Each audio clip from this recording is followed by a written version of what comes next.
महाभारत की कहानी का एक ऐसा युद्ध जिसने अर्जुन जैसे महान धनुर्धर को भी घुटने टेकने पर मजबूर कर दिया। आखिर कौन सा युद्ध था वो और कौन था वो योद्धा जिसने संसार के सबसे महान धनुर्धर को भी हार मानने पर मजबूर कर दिया। पांडवों का वनवास चल रहा था और अर्जुन दिव्यास्त्रों की प्राप्ति के लिए एक निर्जन वन में महादेव की घोर तपस्या कर रहे थे।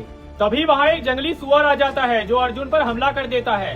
असल में वो सुअर दुर्योधन का ही भेजा हुआ एक असुर था जो अर्जुन को मारने आया था। अर्जुन सतर्क हो जाते हैं और तुरंत बाण चलाकर उस सुअर को मार गिराते हैं। लेकिन जब अर्जुन उस सुअर के शरीर के पास पहुँचते हैं तो उस पर एक नहीं बल्कि दो दो बाण लगे हुए होते हैं। अर्जुन ये सोच ही रहे होते हैं कि ये दूसरा बाण किसका है। तभी वहाँ एक शिकारी आ जाता है और वो ये दावा करता है कि इस सुअर का शिकार मैंने किया है, ये दूसरा बाण मेरा है। लेकिन अर्जुन तुरंत उस शिकारी की बात को नकार देते हैं और उससे कहते हैं कि ये शिकार मेरा है क्योंकि इसको पहले मेरा बाण लगा था। लेकिन वो शिकारी ये बात मानने से साफ इनकार कर देता है और इसी बात को लेकर दोनों में कहासुनी हो जाती है और अर्जुन तुरंत उस शिकारी को युद्ध की चुनौती दे डालते हैं। इसके बाद अर्जुन और उस शिकारी के बीच एक भयंकर युद्ध शुरू हो जाता है।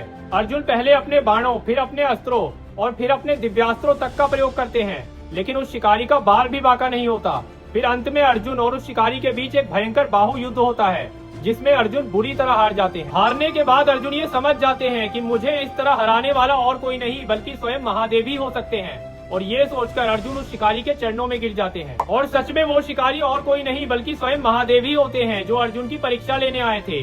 वो अर्जुन की वीरता से प्रसन्न होकर उन्हें पशुपता अस्त्र और बहुत सारे दिव्यास्त्र प्रदान करते हैं।